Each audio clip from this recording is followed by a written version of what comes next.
봅시다. 어휘 함축음의 목적 분위기 신경 보세요.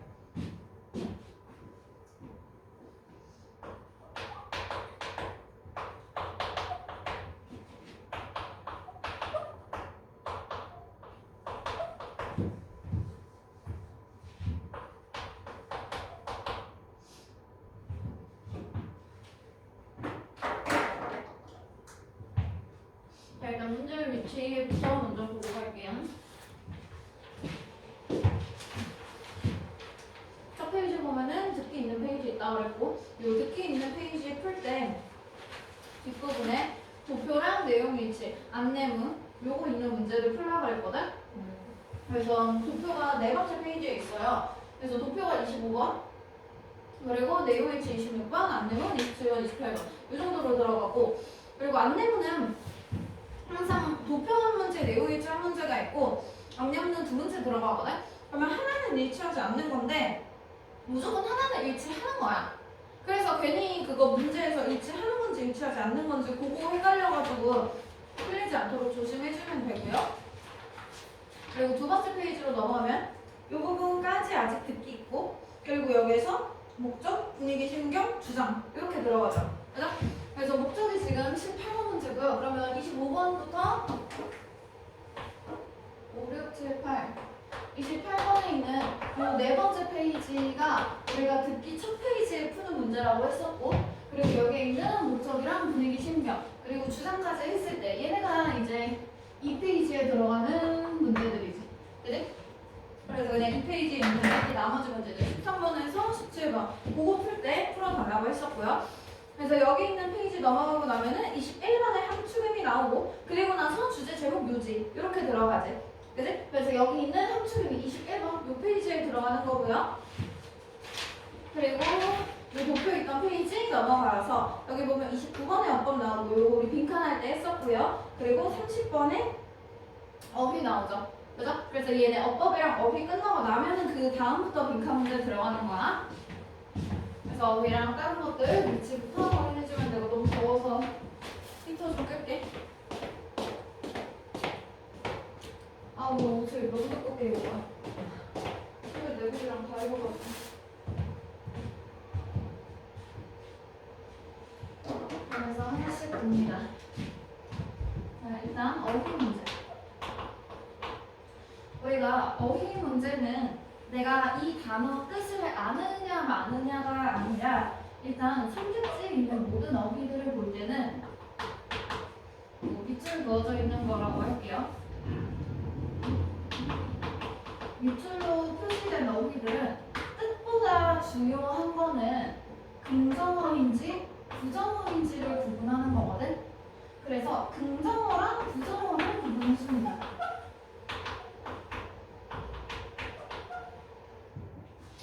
여기에서 말하는 긍정어라는 거는 뭐 뜻이 뭐 좋다 이런 것도 있겠지만 어쨌거나 그 행동을 한다라는 거. 그리고 부정어의 경우에는 뭐 싫다 이런 것도 되겠지만 무언가가 뭐 감소한다, 줄어든다, 약화된다 뭐 이런 식으로 어쨌거나 나는 이거 안 한다 이 정도의 뜻인지 구분할 거예요.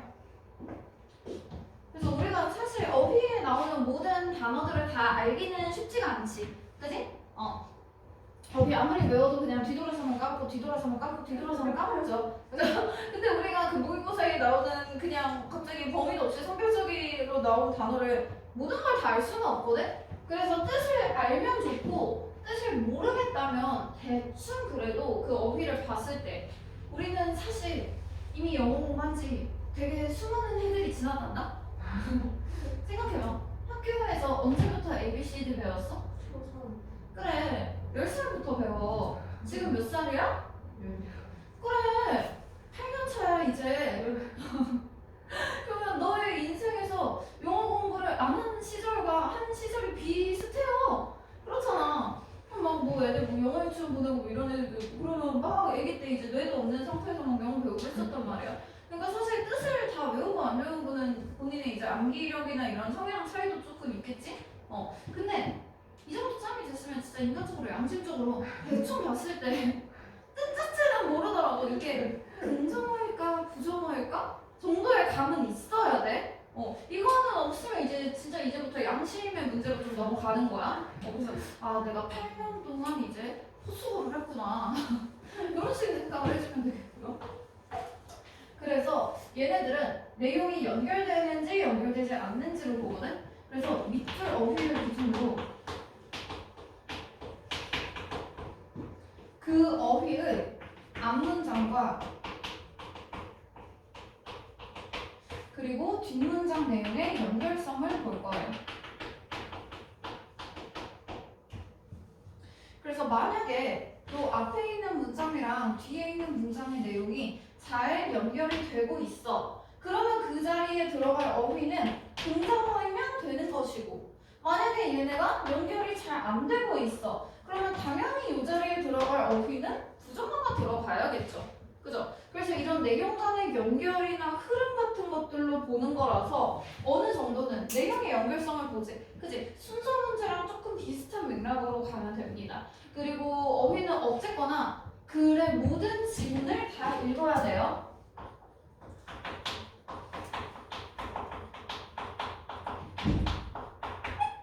내가 답이 나온 것 같아도 그게 솔직히 맞다라는 확신이 없단 말이야. 그래서 이게 좀 틀렸나 싶으면 그게 틀린 게 맞는지를 확인하기 위해서 그 다음 문장까지는 적어도 읽어야 돼. 그래서 단어 만약에 이제 내가 3번이 정답인 것 같아. 그러면 4번 어휘 있는 문장까지는 적어도 확인을 하고 넘어가야 되는 것이고. 그리고 애초에 지문 안에 지문이 이렇게 있으면 그 지문 안에 수많은 문장들이 있고 그 안에서 막 1, 2, 3, 4, 5 뭐 이런 식으로 들어가죠. 그죠? 그러다 보니까 선택지는 전부 다 확인을 사실 해야 되는데, 근데 얘는 선택지 자체가 지문이기 때문에 일단 모든 전체 지문은 전부 다 읽고 가되 약간 속도감 있게, 그리고 내용의 연결성을 파악해야 되니까 이 내용이 연결된다 연결되지 않는다는 핵심 어휘끼리 연결시켜줘도 됩니다. 그래서 문장의 이런 연결성 같은 거 따질 때는요, 핵심 소재 가지고 어느 정도 연결시켜주는 거. 그래서 그 소재를 내가 좋게 생각하는가 나쁘게 생각하는가 이런 식으로 가면 되겠어요. 그리고 21번에 들어가 있는 함축의미 문제는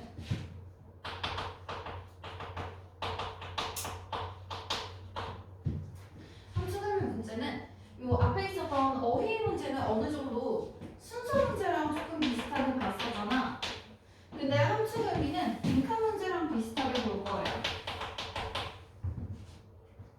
일단 그 밑줄 그어주고 다음 중 뭐 밑줄 친 부분에 뭐 함축적인 의미로 뭐 적절한 것은 이런 것들이 나오고 막 풀어서 설명하고 막 그렇게 되잖아. 그러면 사실 밑줄이 그어져 있다라는 건 이 밑줄이 그어진 부분은 비유적인 표현이란 말이야. 국어 잘하니? 국어만? 저번에 점수 올랐어요. 응? 국어만 점수 올랐어요. 오 진짜? 국어만? 네. 한국인이네. 아주 조금 올리긴 했는데 영어는 포탄 났고요. 아니야. 올랐다는 게 중요하지. 그러면 국어랑 수학 오르고 영어 패턴 난 거면 두 개는 오르고 하나는 내려간 거면 전반적으로 올라간 거네. 근데 나머지 과목 체육 잘 봤었고 사회 망했고 과학 망했고 역사 망했고 못 들은 걸로 하겠어. 못 들은 걸로 하겠어. 너 중딩인데 뭐 내신 뭐 갔다가 어쩔 거야? 내신 뭐 그냥 기분이 좋아요 나빠요 뭐 이런 거밖에 없지. 그거 중학교 내신 잘한다고 해서 고등학교 잘 나오는 거 아니고 중학교 못한다고 해서 확실하게 못하는 건 아니야. 조금 힘들긴 하겠지만. 하여튼 비유적인 표현이 아니 이걸 왜 물어봤냐면 국어로 읽어도 문학 모든 내용들이 다 맞추심? 보자마자 이건 이거죠 이러고 딱 눈에 막 계란하듯이 딱 눈에 보이고 막 그래? 그런 문제는 다 틀리고 소설을 좀 잘해요. 소설만. 그럼 시 같은 거. 시 진짜 못해요. 잘 모르잖아. 그치? 그러니까 사실 시같이 되게 함축적으로 좀 비유적으로 들어가 있는 표현들이 중간중간에 나온단 말이야. 그러니까 사실 이건 이 함축의미 부분이 해석이 된다 안 된다의 문제가 아니야. 얘네는 그냥 엄청나게 그런 추론력이나 이런 게 중요하단 말이야. 그래서 그 주제문을 찾으면서 읽을 거야. 자, 일단은 그 함수그림이 밑줄이 그어져 있는 부분이 있죠. 그죠? 요 밑줄이 들어가 있는 그 문장을 먼저 읽습니다. 얘네가 어느 정도의 제시문이라고 보는 거야. 그러면 이거 가지고 우리 또 무엇을 해야 된다? 타겟팅 해야지. 여기서 말하는 타겟팅이라는 건 그 밑줄이 있는 문장을 보고 내용 구조를 잡는 거거든?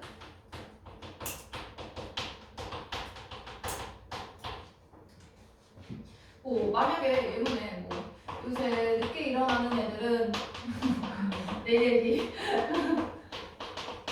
나는 애들은 블라블라 이렇게 얘기를 했어. 그러면 이거 가지고 내용을 유추해야 되잖아. 그럼 요새 늦게 일어나는 애들이래. 그럼 요새 얘기네? 이런 것들? 그래서 조금 과거와는 다른 요새 좀 최근의 트렌드? 이런 것들을 봐야겠거든. 그럼 뭐 문화적인 영향이라던가 분위기라던가 어떤 정서나 건강이 됐던지 간에 요새 애들만의 그런 특징이 무엇이 있나? 이런 것들 생각해야 되고요. 늦게 일어난대. 그지? 그러면 당연히 지금 안 좋은 얘기가 들어갔죠. 그죠? 그럼 이에 따른 그 결과가 무엇이 나오는가? 그럼 우리가 여기서 찾을 내용은 요새의 그런 트렌드에 맞는 옛날부터 있었던 그런 문제가 아니라 현재에 나오는 그런 문제이고 그 문제는 늦게 일어나는 결과인 거지. 그치? 늦게 일어나는 애들은 블라블라다 라고 했으면 늦게 일어나서 그거에 따른 결과 부분을 찾는 거야. 그래서 내용을 쭉 찾을 때도 늦게 일어나. 그럼 그런 행위를 했을 때 나오는 결과는 무엇일까? 이러면서 이제 내용을 찾게 되는 거지. 그러면 내가 대략적으로 뭐에 대한 내용이 나올지도 알고 들어가는 거고 그리고 내가 무슨 내용을 찾아야 할지도 타겟팅에 딱 되어 있는 채로 들어가니까 그냥 스르르륵 읽는 것보다는 지문이 훨씬 좀 더 잘 읽히겠죠. 대충 그래도 알고 읽는 거니까. 그래서 그 정도의 느낌으로 타겟팅하는 거야. 그래서 내용 구조를 잡는다는 건 그 빈칸 부분 말고 그 밑줄 부분 말고 나머지 부분들을 가지고 여기에 들어갈 수 있는 그 내용을 어느 정도 유추를 해 놓는 거죠. 그죠? 그래서 나머지에 있는 그 내용들을 가지고 그 밑줄 부분에 들어갈 내용을 내가 예상해 주는 거.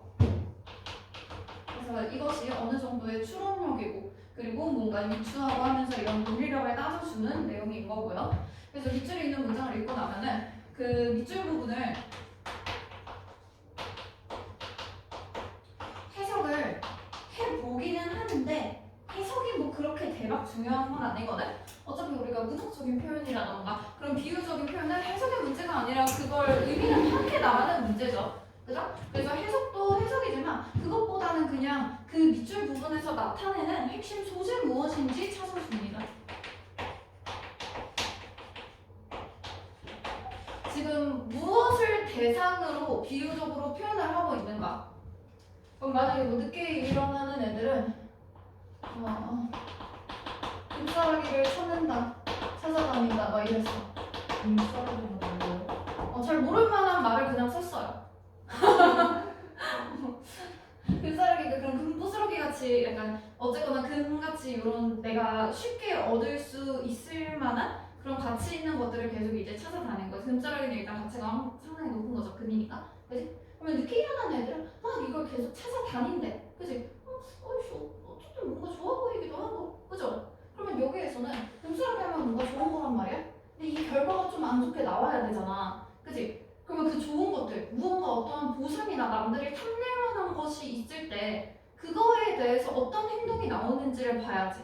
사실 뒤에 찾아다니는데 왜 이래? 뭔 소리인지 몰라. 이거 뭔 소리인지 몰라. 내가 뭔 소리인지 모르면서 썼으니까. 말도 안 되고 썼으니까. 그러니까 이런 것들을 보면서 이걸 막 해석하고 이런 게 아니라 그냥 지금 뭐에 대한 얘기를 하고 있지? 그거 먼저 보면서 그럼 이 소재 그리고 얘네가 하는 행동들 이런 식으로 하면서 계속 찾는 거지. 그래서 어쨌거나 밑줄 부분에서는 핵심 소재, 즉 금사라기가 지금 핵심 소재죠. 그죠? 그럼 그 핵심 소재 말고는 사실 크게 주의 깊게 막 엄청 볼 필요는 없겠고요. 그렇게 하고 나면은 그냥 소재만 잡고 그 밑줄 부분을 빈칸으로 비웁니다. 뭐라고만 있어. 근데 뭔지 잘 모르겠잖아? 그러면 대충 그냥 타겟팅 할 때 핵심 소재 정도만 잡아놓고 그냥 빈칸 문제로 푸는 거야. 그러면 결국에 우리가 처음에 풀었던 그 31번부터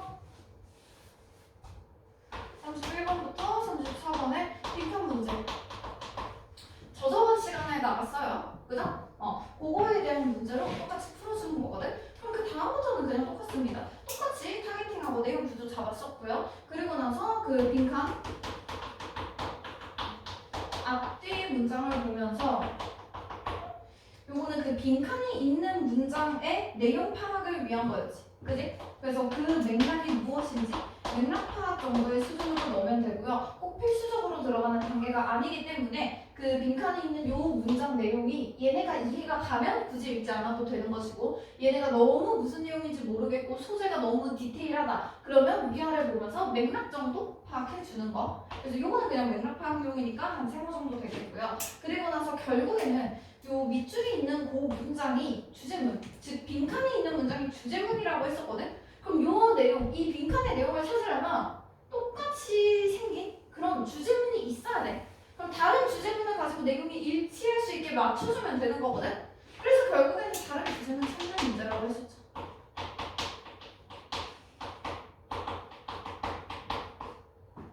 그래서 근데 이 주제문이 어디 있는지를 잘 모르지. 보통 지문의 앞이나 뒤 그래서 처음 시작이나 그런 끝에 있는 그 문장들을 보통 많이 분포를 하게 되고요. 그러면 만약에 함축음이 있는 그 밑줄 부분이 지문 끝부분에 밑줄이 있어. 그럼 윗부분에 주제가 어느 정도 있을 것이다. 그런 생각해야 되는 것이고. 그리고 전체 지문의 소재는 무조건 앞문장에서 잡고 가야 된다고 했죠. 소재. 그죠? 그래서 앞문장은 굳이 주제가 아니어도 항상 읽고 넘어가는 것들.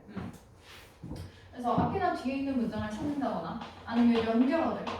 연결하면 모든 연결어가 다 중요한 게 아니라 중요한 연결어들만 봐야 되지. 그지? 그렇게 했을 때 역전.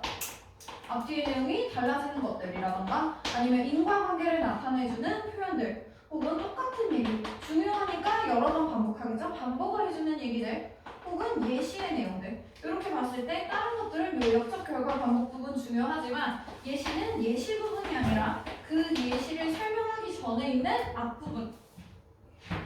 앞에서 얘기하는 그 개념 부분을 얘기하는 것이고 혹시나 예시가 나오는데 앞부분이 없다 싶으면 예시도 자기만의 서로 본론 결론을 갖춘 하나의 스토리라고 했었죠? 그죠? 그럼 그 예시의 결론을 봐야 되는 거야. 되지?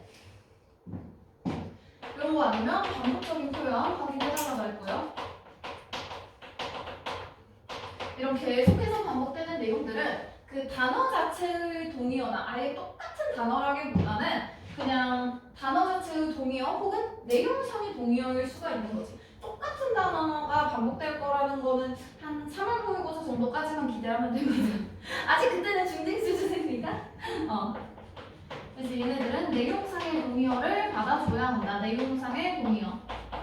그럼 내용상의 동의어라고 하면 단어의 동의어가 아닌 같은 내용을 지칭하는 것들이라고 그랬고요.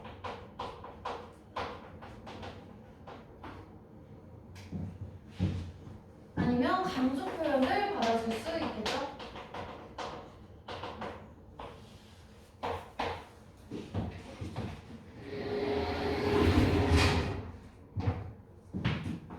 그래서 강조 표현이라고 하면은 뜻 자체가 그냥 중요한, 상당한, 눈에 띄는, 뭐 아니면 해야 된다, 뭐 필요하다, 도움이 된다, 요구한다 이런 식으로 뜻 자체가 조금 더 강조를 하고 중요하게 생각하는 뜻이 있는 것들 혹은 그냥 글자 자체를 누운 글씨나 굵은 글씨 활용해서 강조할 수 있다고 했고요. 보유명사 말고 동사 같은 거에 표시하는 경우가 중요한 거라고 했었어. 이런 것들 아니면 그냥 문법적인 주요 표현들이 있었죠. 주요 문법 표현. 문법 주요 표현이라고 해요.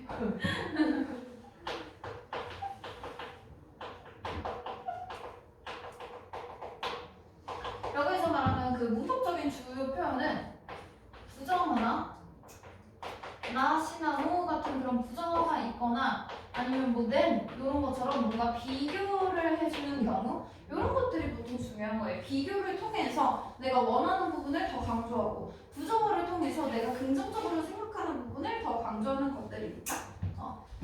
이런 것들 함축의미 내용으로 받아주면 되겠고요. 그리고 목적이랑 분위기 신경 들어가 있는데 이 목적 문제는 듣기 풀 때 푸는 문제라고 그랬잖아.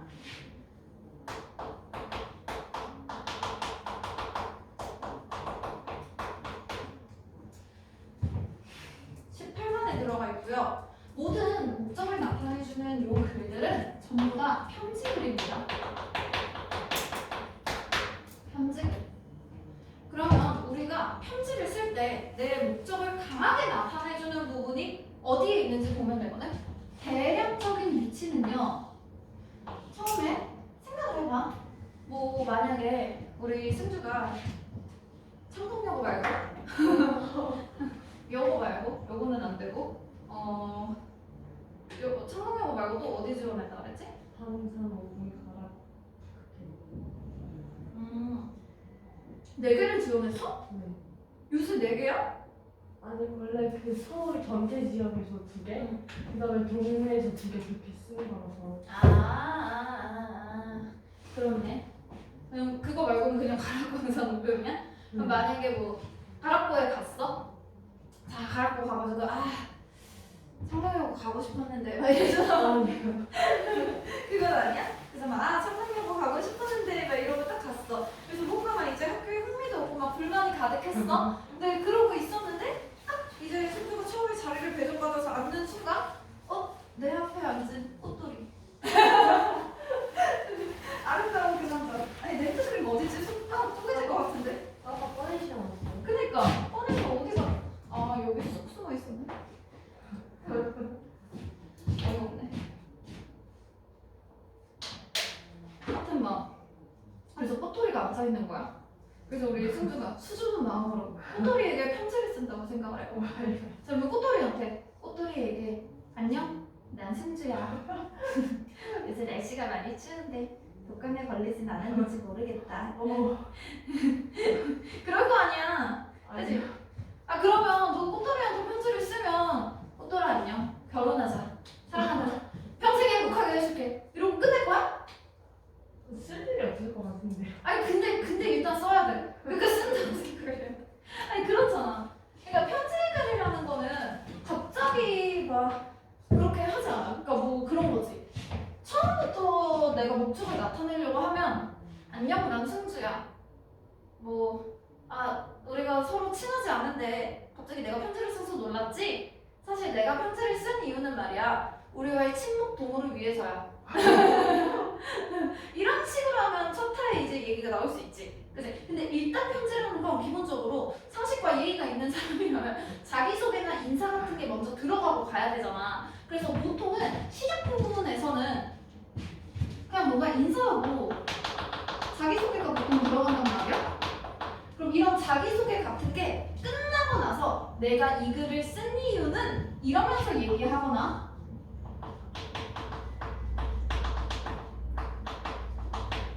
이런 식으로 이제 맥락이 가거나 그게 아니면 또 다른 얘기 막 쭉쭉쭉쭉 하다가 그래서 나랑 결혼하자 꽃돌아 이러면서 보통 이제 본론 즉 조금 더 정확한 목적은 약간 이제 밑에서 살짝 밑부분 요쯤이 이제 가장 본론이 나올 확률이 높죠. 그죠? 꽃돌이한테 편지를 쓴다고 생각해봐. 꽃돌아 나는 항상 너의 뒤에 앉는 그 번호 몇 번이야? 출석 번호? 저 아직까지는 13번. 13? 오 생각보다 앞이네? 유씨인데? 김이가 중간 앞에 김씨가 원래 한 20명 정도씩 있지 않아? 지금 저희 반에 김씨가 3명. 예? 왜? 원래 김씨가 세상에서 제일 많은데? 원래 김씨가 한 20명 있고 원래 그렇잖아. 한국사 같은 것도 보다 보면은 다른 거 막 되는데 조선 이만큼 약간 김씨는 조선 같은 그런 존재인데? 그래? 한 21번쯤 될 줄 알았는데 하긴 나처럼 30-40명씩 있지 않았겠구나. 나는 항상 한 반에 한 45명쯤 있었거든. 적으면 42명? 우리 엄마 아빠 시절에는 한 60명에서 80명이었어 한 반에. 너는 몇 명이야? 저희 반 남자가 10명이면 여자가 27명? 여자 많다. 그러면 37명이네. 거기서 5명 전체가 37명이라는 거 아니야? 전체가 27. 나도 남자애들이 알아. 서 이렇게 떨어뜨려놨어요. 나도 알아. 나도 은근 요새야. 하여튼 뭐 그랬어. 그러면 막 이제 얘기를 하다가 근데 내가 이제 나는 너의 뒤에 앉는 13번 유승주야. 안녕 내 이름은 알았니? 제 앞에는 여자애예요. 조용히 그럼 여자애한테 여자애야? 사실 나의 취향은 말이야 이러면서 우리 뭐 낮에 점심시간에 환기를 시킬 때마다 창에서 불어오는 바람을 통해 계속해서 날려오는 너의 생각에는 샴푸 향기 내 마음을 설레게 해. 뭐 이런 거 해야 되는 거 아니야? 아 조용해. 하여튼 그러면서 이제 막 얘기 다 해놓고 그래서 아름아 결혼하자. 그래서 꽃도라 결혼하자 이런 말이 나오겠지. 그지? 그리고 나서 혹시 너도 생각이 있다면 나의 제안에 동의한다면 우리 13번 서브람에 답장을 넣어줘. 뭐 이런 거라든가 뒤돌아서 나에게 링크를 세 번 해줘 막 이런 식으로 이제 얘기를 할 거 아니야. 그러니까 보통 그냥 마지막에는 뭐 문의사항이 더 있으면 그러면 연락 어디로 해라 이런 식으로 연락처 보통 남기고요. 연락처 남기거나 아니면 그냥 마무리 인사하고 맙니다. 그래서 완전 끝부분이 아니라 끝에서 이제 살짝 떨어져 있는 한 밑에서 한 3분의 1 지점 혹은 위에서 3분의 1 지점 이 부분이 타겟팅이고요. 그러면 이 중에서 어떤 부분이 목적인지 보려면 이건 무조건 강조 표현 봐야 돼. 그래서 정확하게 이건 목적을 나타내는 부분이다 라고 알 수 있는 건 강조 표현을 통해서 찾습니다. 얘네들이 진짜 강조 표현 그거 많이 나오거든? 뭔가 요구하고 요청해주는 표현들. 애초에 편지를 쓰는 그런 목적 자체가 네가 나한테 이걸 해줬으면 좋겠어 그런 식의 표현들을 하는 거잖아. 그래서 뭔가 요구를 요구하고 요청하고 그런 것들 당연히 뭐 require, request, 뭐 ask 그런 식으로 요구하고 요청하는 표현들 당연히 많이 들어가고요. 너에게 이제 의무를 지어주는 것 또한 당연히 많이 들어갑니다. 어떤 의무나 명령의 표현들 즉 뭐뭐 해야 한다. 이거는 그 특히나 목적 문제는 조동사가 진짜 많이 나와. 그래서 should, 뭐 must, have to 이런 것들 있죠. 뭐 should, must, have to 이런 식의 의무나 어떤 명령을 나타내주는 표현들. 아니면 나 이렇게 해야 돼요. 그래서 나의 필요나 그런 요구를 나타내주는 표현들. 뭐 need라던가 필요해 이런 거나 아니면 나 이렇게 하고 싶어 그러니까 해줘 그런 식으로. 그러면 뭐 need라던가 뭐 would like to 뭐 하고 싶어 이런 거라던가 그냥 진짜 말 그대로 원한다 want to 뭐 이런 식의 표현들 할 수 있을 거 아니야. 그치? 아니면 무엇인가에 도움이 된다 하면서 그냥 긍정적인 표현들 딱히 중요하지 않은 거면 도움이 된다 이런 얘기 하지 않는단 말이야. 그래서 그냥 뭐 help 도움이 된다 이런 거나 뭐 아니면 benefit 이득이 되다 이런 식의 이제 표현들 이런 것들을 강조 표현으로 받아주면 됩니다. 됐죠? 아니면 그냥 아예 말 자체가 중요하다라고 얘기하는 거. 뭐 그래서 형용사일 경우에 워낙에 종류가 많죠. 뭐 important, 뭐 significant, 뭐 considerable, 뭐 아니면 눈에 띄다, 뭐 prominent, dominant, 뭐 mainly 이런 식의 표현들 그런 것들을 받아주면 되겠어요. 그래서 목적은 요 정도 편지글이라는 거 알고 그거에 맞게 풀어주면 되겠고 그리고 분위기나 신경 문제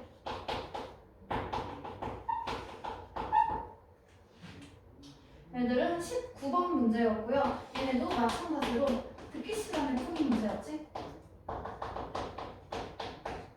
듣기 시간에 근데 쌤 그때 꽃돌이 그 얘기했잖아요. 방금. 너를 꽂혔어? 너만의 꽃돌이를 찾을 생각에 설레 이제? 근데 만약에 가락을 가다 그 설정까지 했잖아요. 근데 만약에 제가 가락을 가면은 유리랑 김도현이랑도 만날 수 있거든요. 아 그래? 꽃돌이랑 김도현밖에 생각이 안 나요. 아 가락보 가면 김도현이 있겠구나. 아니야 야 오른쪽도 요즘 아니잖아. 우린 여중이라잖아요, 애들이. 근데 가락보도 여자가 많아. 아 그래요? 항상 보면은 가락보가 여자가 많았어. 아니면 그냥 내 수업을 듣는 애들이 여자밖에 없고. 아니면 주변에 여고가 잠실여고, 창덕여고, 영파여고가 있잖아. 근데 사실 잠실이든 창덕이든 영파든 딱 이 방위역 인근에서는 약간 약간 거리가 조금씩 있잖아. 완전 가깝지도 완전 멀지도 않은 애매한 위치들이고, 그리고 남고도 많아. 남고는 조금 더 거리가 있거나 뭐 비슷하기는 하지만 뭐 저기 잠실 쪽에 뭐 잠실고도 있고, 그리고 보인고도 있고, 보성고도 있고, 그러다 보니까 요거도 있기는 한데, 근데 이제 요거보다는 뭔가 남고가 훨씬 더 인원이 많거든 일단. 그 동국고 이런 데는 한 학년에 막 거의 한 300명에서 500명 정도씩 돼. 근데 창동여고는 한 학년에 130명 이 정도로 아무도 안 가. 그러니까 여고 남고 비율이 비슷하기는 한데 남자애들이 남고를 많이 가. 이 주변에서 남고 인원이 많아. 그러니까 보인고도 한 학년에 그래도 200명 이상은 되거든. 근데 가락고 이런 데는 공학이잖아. 인원이 뭐 한 150명? 뭐 영파나 잠실여고 이런 데도 인원이 딱히 그렇게 많지는 않아요. 그러다 보니까 그냥 주변 공학들 정도의 이제 인구고 여고는 남고는 존나 많아. 좀 많은 편이야. 그러니까 남자애들을 주변에 다 뺏겨서 주변에 있는 공학에 가면은 항상 여자가 좀 더 비율이 많은 것 같아. 저는 근데 가락보다는 좀 방산 가고 싶어요. 방산? 방산 좋지. 방산고 가서 이과로 가. 거기에 과중이 있어. 그러니까 방산고는 과중을 가야 가치가 있는 거야. 그건 맞긴 한데 일단 성적은 가기 싫고. 그러니까 과중을 안 갈 거면 약간 그런 의미야. 너 순천향대라고 알아? 들어는 봤니? 순천향대? 시골의 향기가 되게 풀풀 날 것 같지 않아? 순천 고추장에서 향기가 좀 나는 그런 것 같지 않니? 이런 데가 있어. 근데 여기를 사람들이 은근 아는 사람들이 종종 있는 이유는 이곳에 의대가 설립되어 있거든? 그러면 어떻게든 의대는 어쨌거나 거기서 자격증만 따면 되니까 지방이어도 가면 어쨌거나 서울에 있는 다른 데보다는 높잖아. 그니까 그런데 마치 네가 말하는 그 방송부에 갔는데 과정을 안 가잖아? 그럼 순천에대해서 의대가 아닌 다른 뭐 국어국문 이렇게 가잖아? 그럼 그냥 지장이야. 그냥 개 쓰레기야. 6등급, 7등급 딸이가 가는 애들이란 말이야. 의대대 1등급 때가 가는 거야. 그러니까 이런 느낌이야. 그래서 방송부에 갔으면 당연히 과중을 들어간다고 생각을 해야 돼. 그렇게 가야 좀 의미가 있고요. 뭐 생기부가 되든 뭐가 되든 좀 의미가 있어. 그래서 과중을 가지 않을 거라면 차라리 가라고 가는 게 나아. 문과로 갈 거면. 오금고는 미대 미술 하는 애들이 많이 가더라. 예술 쪽. 하여튼 분위기나 신경. 자, 얘네들은요 전체 글을 읽지 않습니다. 그래서 전체 글을 읽거나 글읽기 그렇게까지 할 필요도 없고 해석도 딱히 그렇게 많이 할 필요가 없거든. 그러면 우리가 할 것은 무엇이냐면 분위기나 심경이 느껴지는 단어 찾기야.